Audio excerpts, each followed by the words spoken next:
très très très regrettable. Vraiment ñu ngi bàyyi conseil constitutionnel parce que on ne peut rien faire d'autre. oui bàyyi conseil constitutionnel décider. Parce que président Macky Sall kese amaana bu ñu ko toppee si li mu bëgg peut-être qu'on va finir dans le chaos faatu. man dama ragal bu ñu ko toppee. fa ñu jëm du neex. et puis il nous l'a suggéré de façon subtile. oui su ngeen suñu waxtaanul suñu déggoowul si on n'arrive pas à s'entendre d'autres le feront. d'autres forces organisées nee na nous ne sommes pas les seuls sur la scène. oui il a été clair. donc il dit qu'il y a d'autres forces organisées. qui sont déjà prêtes sur la scène. weddi nañu. bon y a le ministre Abdou Karim Fofana qui est très gentil. nee na terroriste yi lay wax moom dafa baax moom am imagination bu rafet nee na président terroriste lay wax mais on sait que c'est qui croit un traître mot de ce qui a été dit. gëmuñu ne loolu la parce que quand il disait ça on sait qu'il faisait un clin d'œil. peut-être qu'il jouait à nous faire peur. mais daf ñu nekk di wax ne ni vous n'avez pas le choix. il faudra venir négocier et ce qu'on a négocié c'est ce qu'on va appliquer.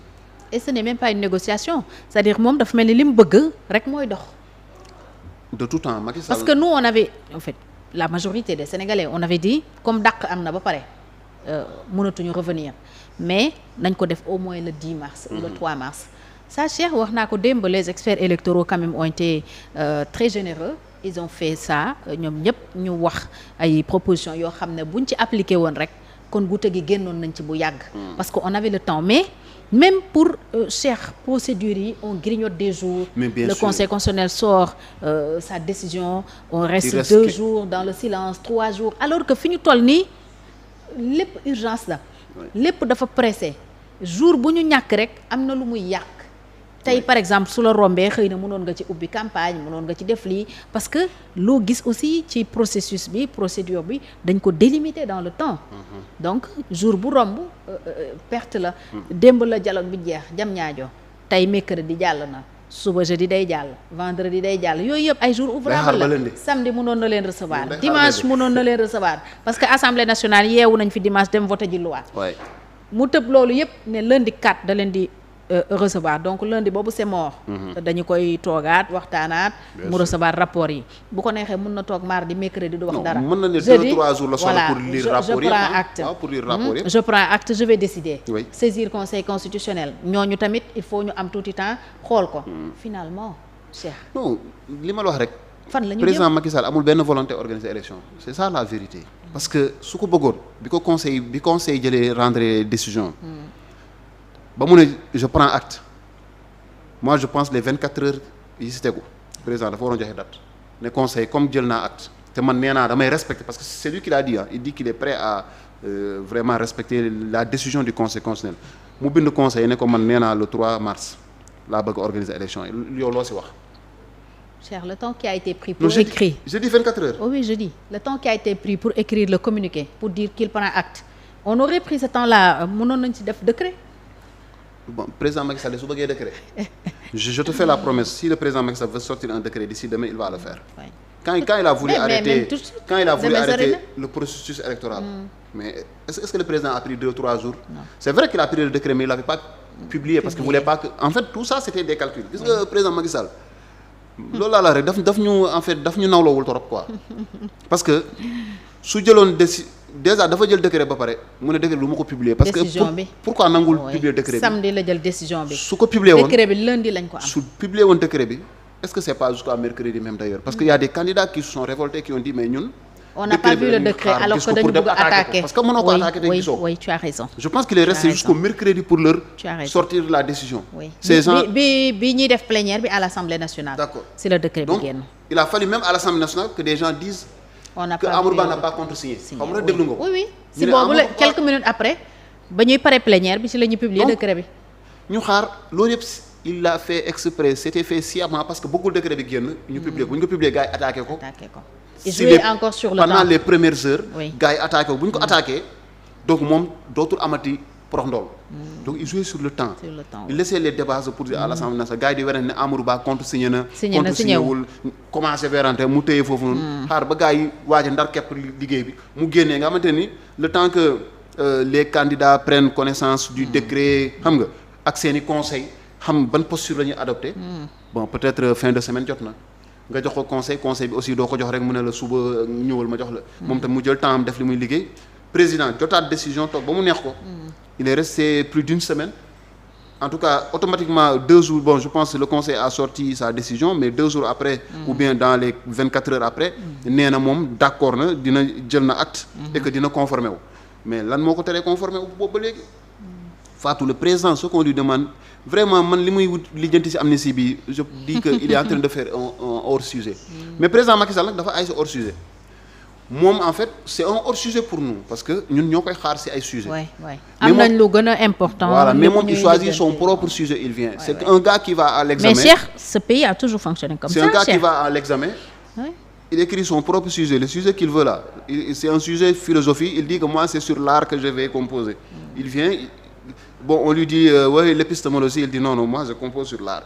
Et c'est sur l'art qu'il va composer, il va faire ses 4 heures de temps dem déposer dem yoonam. Donc encore une fois président Macky Sall, je pense que les Sénégalais il est temps qu'on y aille quoi.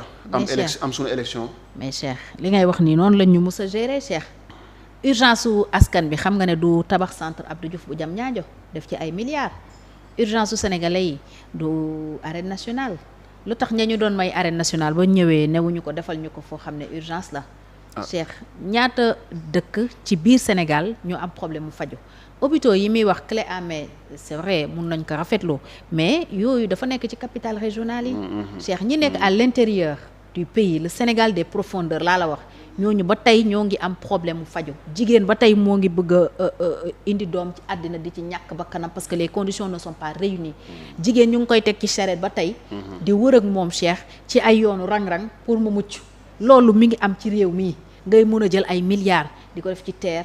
foo xam ne peut-être mënoon nañ fa am sax lu ëpp loolu nga jël ay milliards def ko ci centre Abdou Diouf Diamniadio Sicap boo xam ne bu fa ndaje amee bala fay amaati yàlla xam Cheikh nga jël ay milliards def ko ci yoo xam ne mësut a nekk urgence ci réew mi kenn newul baaxul mais du urgence donc tey suñu ñëwee ñun suñu urgence nekk date moom mu naan loi d'amnistie Cheikh waruñoo bett parce que noonu lañ mës a doxee donc c'est dommage en tout c'est dommage on a élu un président bi nga xamante ne vraiment waroon nañu nawloo nag mais malheureusement nawloowuñu et gis nga Fatou président Macky Sall yàlla mayoon na ko vraiment toutes les occasions de vraiment d'être éternel dans l'histoire du Sénégal nga xam ne fu ñu ko tudd nit ñi au contraire dañuy am fierté am satisfaction mais pas ñuy am ay griefs yu ñu koy reprocher quand bien même ses prédécesseurs on a des griefs mais griefs yi ñu am ci Macky Sall je me dis moi j'ai pas des statistiques mais je me dis est-ce que c'est pas le président le plus mal aimé n'est-ce pas en tout cas lu bari lu defaroon yàq na politique du Sénégal Macky Sall day def lu baax sa sénégalais mer jàpp ne am na lu laxasu ci non parce que oui mais il nous a habitués à ça et puis il a toujours eu des rapports yi nga xam ne heurtés oui avec le peuple sénégalais président Macky Sall waxam neexul président Macky Sall fii la ñu ne vacciné wu leen ñu ne ko non wóoluñu vaccin mu ne bu ngeen vacciné wu ma dem mayee ko président Macky Sall mais c'est lui qui nous a vendu ça alors que des vaccins yi nga xamante ni c'est au nom du peuple sénégalais nga ko jotee même su nekkee dañ la ko may yenn yi da nga ko jënd c'est au nom n'est-ce pas de l'argent du contribuable nga ko amee mais tu oses avoir benn audace di ne ñooñu bu ngeen vacciné wu damay maye vaccin yi mais attends on est dans quelle on est dans quelle société finalement on est dans quel régime lépp ci jaay doole la ko président Macky Sall wékk malheureusement bon tout ça jaay doole bi mu continuer ba léegi parce que décret bi nee na moo ko yor ba pare dafa aj loxo bi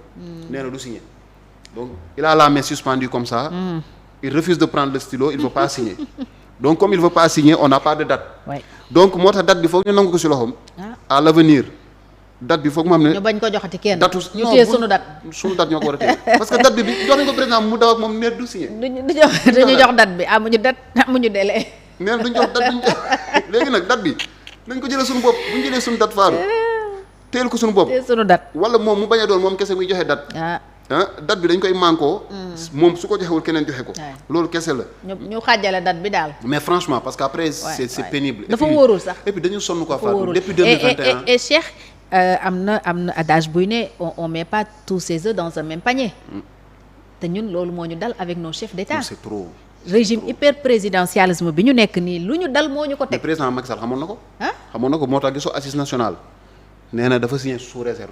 donc déjà ça a montré la mauvaise volonté du président Macky Sall. nan nga ñemee assises yi ñëpp toog. liggéey si waxuma la sax ay politiciens. mais c'est des professeurs d'université. c'est des chefs religieux ñëpp toog waxtaan.